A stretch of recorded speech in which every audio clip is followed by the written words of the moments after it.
बिस्मिल्लाहिर्रहमानिर्रहीम अल्हम्दुलिल्लाहि रब्बिल आलमीन वस्सलातु वस्सलामु अला सय्यिदिल अंबिया वल मुरसलीन। औरत इमाम बन सकती है या नहीं तरावी के अंदर, अगर नमाज तरावी पढ़ानी हो तो उसके बारे से क्या हुक्म है? देखिए, इस हवाले से हमारे फुक़हा कराम ने कहा कि औरत की जमात मुतलक़न मकरूह तहरीमी है, औरत जमात नहीं करवा सकती। बाद ने इसका कहा कि मकरूह तहरीमी तो नहीं है, मकरूह तंज़ीही ज़रूर है।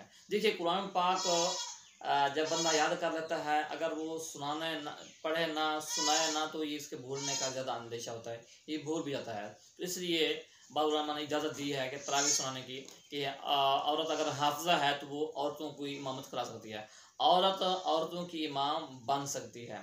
इस हवाले से कुछ अहादीस आपकी खिदमत में पेश करते हैं, जिससे पता चलता है कि औरत इमाम बन सकती है। औरतों की इमाम बन सकती है, लेकिन कहाँ खड़ी होगी?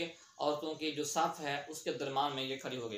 पहली हदीस है अबू दाऊद शरीफ की, हज़रत अब्दुर्रहमान बिन खल्लाद बयान करते हैं कि रसूल अकरम सल्लल्लाहु अलैहि वसल्लम हज़रत उम्मे वर्क़ा, ये एक साहबिया हैं, इनसे मिलने के लिए आप उनके घर तशरीफ़ ले गए, तो आप सल्लल्लाहु अलैहि वसल्लम ने उनके लिए एक मुअज़्ज़िन मुकर्रर किया जो उनके लिए अज़ान देता, और आपने हज़रत उम्मे वर्क़ा को हुक्म दिया कि वो अपने घर वालों को नमाज़ पढ़ाएँ। और इसी तरह ये हज़रत उम्मे वर्क़ा हैं, और इमाम हाकिम ने भी इसको रिवायत किया है, बहकी ने भी मुख्तलिफ़ अल्फाज़ के साथ इसको हदीस को रिवायत किया है। और इमाम बहकी ने एक रिवायत और भी बयान की है कि सय्यदा आयशा सिद्दीक़ा रज़ियल्लाहु तआला अन्हा ने फ़र्ज़ नमाज़ों में औरतों की इमामत की और उनके वस्त में खड़ी हुई है। सुनन कुबरा की हदीस पाक है। और एक और हदीस पाक भी अता बयान करते हैं कि हज़रत आयशा सिद्दीक़ा रज़ियल्लाहु तआला अन्हा अज़ान देती और इकामत कहती और औरतों की इमामत करती थी और उनके वस्त में खड़ी होती थी। और हज़रत उम्मे सलमा रज़ियल्लाहु तआला अन्हा आपके पास भी आता है कि औरतों की इमामत की और उनके वस्त में खड़ी हुई। और इब्न अब्बास ने बयान किया है कि औरत औरतों की इमामत करे और उनके वस्त में खड़ी हो जाए। ये सुनन कुबरा की अहादीस पाक हैं। इसी तरह एक और हदीस पाक भी है, ये भी उम्मे वर्क़ा से है।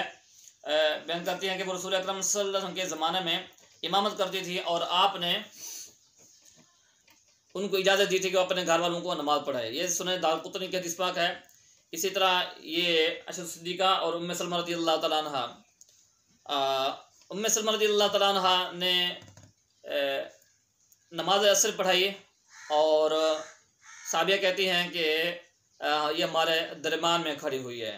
ये भी दारक़ुतनी की हदीस है। तो ये अहादीस इस बात की पर दलालत करती हैं कि अगर औरत औरतों की नमाज करवाए तो ये औरत औरतों की जमात करवा सकती है। कि जिस घर की चंद ख़वातीन होती हैं या किसी जगह पर होती हैं तो वो सब इकट्ठे हो जाते हैं, तो लेकिन वो खड़े होने का अंदाज़ ये होगा कि वो औरत उनकी सफ़ जो है वो सफ़ से आगे नहीं कि जैसे इमाम खड़ा होता है, बल्कि सफ़ के दरमियान में ही खड़ी होकर वो जमात करवाएगी। इसी तरीके से वो नमाज तरावी है। नमाज तरावी के लिए जो हमारी बच्चियाँ कुरान पाक की हाफ़िज़ा होती हैं या ख़वातीन हाफ़िज़ा हैं, वो तरावी पढ़ाना चाहती हैं, तो वो उनका तरीक़ाकार भी यही होगा कि वो दरमियान में खड़ी हो जाएंगी और इस तरीके से वो नमाज तरावी अदा करेंगे। अगर वो नहीं पढ़ेंगे तो फिर कुरान मजीद का काफ़ी हिस्सा उनसे जो वो ज़ाया हो जाएगा और वो भूल जाएंगे। तो इस तरीके से ज़रूरत भी इस बात की है कि ये मकरूह तंज़ीही वाला जो अमल है, यानी ये खिलाफ औरत ज़रूर है, लेकिन ये है कि इसको कर लेने से बहुत सारे फ़वाइद भी हैं।